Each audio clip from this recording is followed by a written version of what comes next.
Thank you. आप साथ नहीं देते तो ये नहीं होता।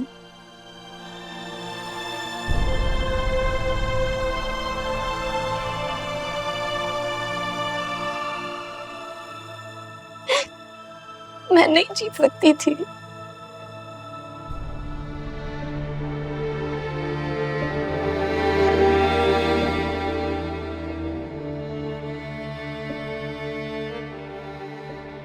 तुम्हारी भाभी हिम्मत ना देती तो हम जीत नहीं सकते थे। मुझे फख्र है आप पर।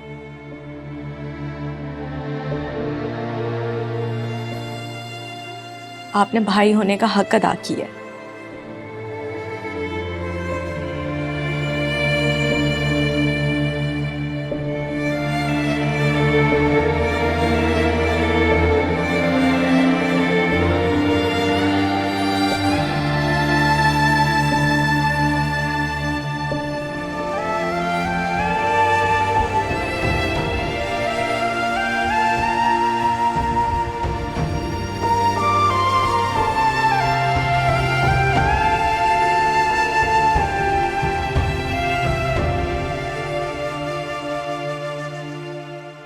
ये सबूत इकट्ठे किए तुमने, इस तरह करवाया मेरे बेटे को बाइज्जत भरी तुमने। कितनी आसानी से साबित कर दिया इन्होंने कि उस वक्त तो पाकिस्तान में ही था। सर आपके बेटे के दोस्त ने उनके लिए गवाही देके सारा केस ही पलट दिया है। और फिर सर एहसन साहब ने भी तो हजारों दुश्मन बनाए हुए अपने। तुम वकील हो, तुम्हारा काम है हर एंगल पे नजर रखना। तुम्हारी वजह से मेरे बेटे को सजा हुई है, याद रखो। मैं तुम्हें कभी नहीं छोड़ूंगा, किसी सूरत में माफ नहीं करूंगा, समझे तुम?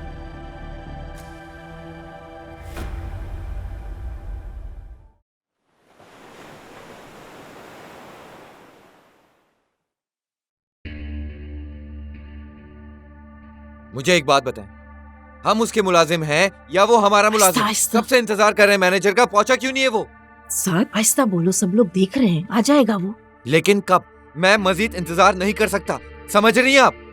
बैठो साहब, क्या हो गया है तुम्हें? बैठो, मैं कह रही हूँ बैठो। क्या देख रहे हो? खाओ।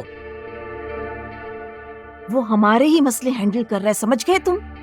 मामा इन कामों के लिए ना आपने ठीक ठाक मुआवजा दिया, हैवी रकम दिया आपने, मुफ्त में काम नहीं कर रहा वो। बेटा हमारे बहुत बड़े मसले हैं जिन्हें वो सॉल्व कर रहा है और हम यहाँ पे आराम से बैठे हुए हैं। तुम क्यों टेंशन ले रहे हो? आ जाएगा वो अभी। Call him.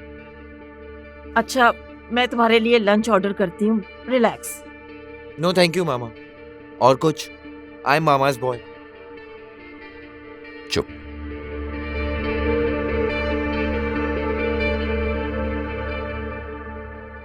तुम्हें क्या लगता है वो पूरी जिंदगी सलाखों के पीछे रहेगा?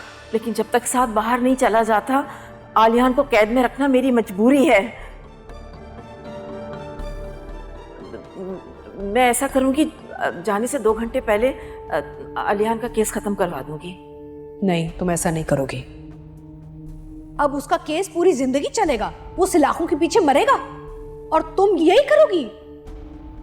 अरे बहुत पुरानी दोस्ती है हमारी, और उस दोस्ती की वजह से मैंने तुम्हारे बेटे की शादी कराई उस बेचारी बच्ची निशा से, वो मर गई। अब वो कभी नहीं निकलेगा।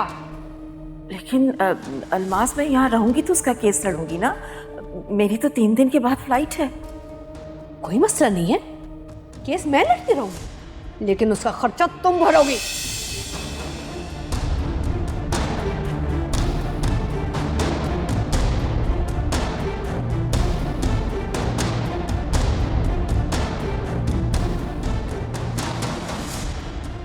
जानती हूँ इस वक्त क्या हालत हो रही होगी तुम्हारी अलमास। उसके आने का खौफ नहीं होता तो मैं अपने बेटे को भी बेआराम नहीं करती।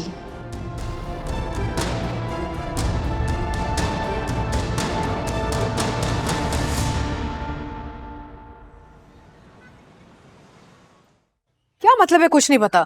कुछ तो पता होगा कि किधर चले गए ये लोग। मैम आपको बता तो दिया है कि मुझे कुछ नहीं पता और मेरी ड्यूटी में शामिल नहीं है पूछना कि कहाँ गए। अच्छा एक काम करो, मेरा नंबर लिख लो, जैसे ही आते हैं ना मुझे फोन कर देना। सॉरी मैम, इस तरह की इन्फॉर्मेशन हम किसी को नहीं देते। मैं उसकी सहेली हूँ, मुझे अच्छी तरह जानती है, इसलिए कह रही हूँ नंबर ले लो और बता देना जब आ जाएगी। तो आप दोस्त हैं तो आप खुद ही कॉल कर लें। किया था ना, कोई फोन नहीं उठा रहा, शायद मसरूफ हो, तभी तो मैं कह रही हूँ नंबर रख लो। नहीं मैम, मैं आपकी कोई मदद नहीं कर सकता, आप जा सकती हैं यहाँ से। क्या मुसीबत है, किसी को कुछ पता ही नहीं है, गायब हो गए हैं सारे। ऊपर से बदतमीजी।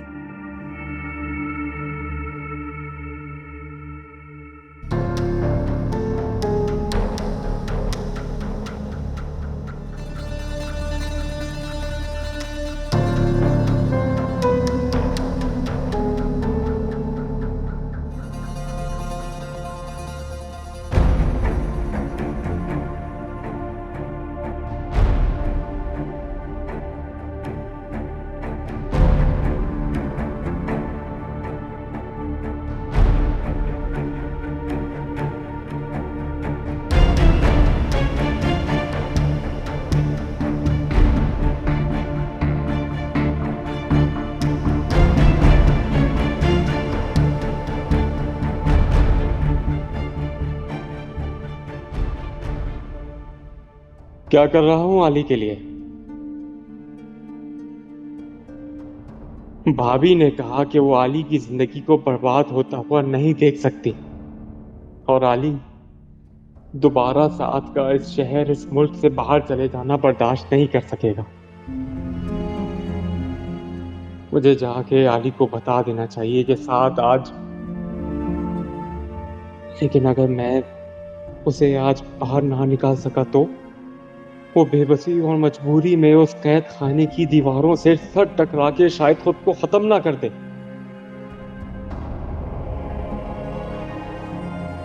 ओ खुदाया, क्या करूं? आगे कुआं है, पीछे खाई। मुझे माफ कर दो आली, मैं बहुत मजबूर हूं, बहुत मजबूर हूं।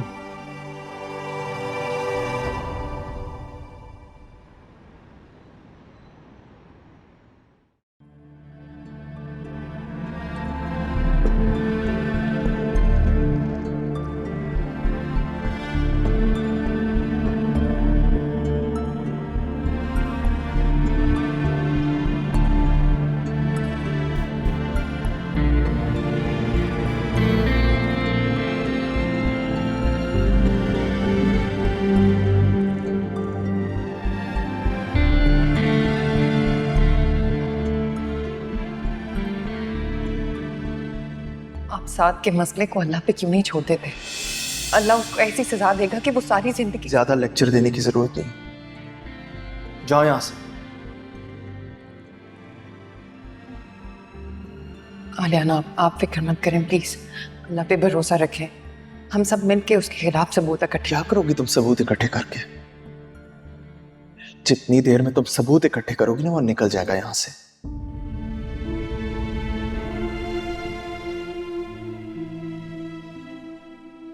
वैसे भी यहां पे सच बोलने का तो कोई फायदा नहीं है, कोई सुनने नहीं वाला।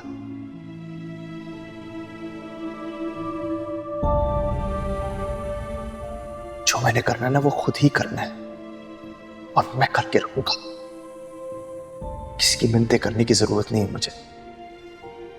लेकिन आलिया, मैंने कहा ना, उसके साथ जो मैं करूंगा वो करूंगा, फिर तुम्हें भी तो देखना है।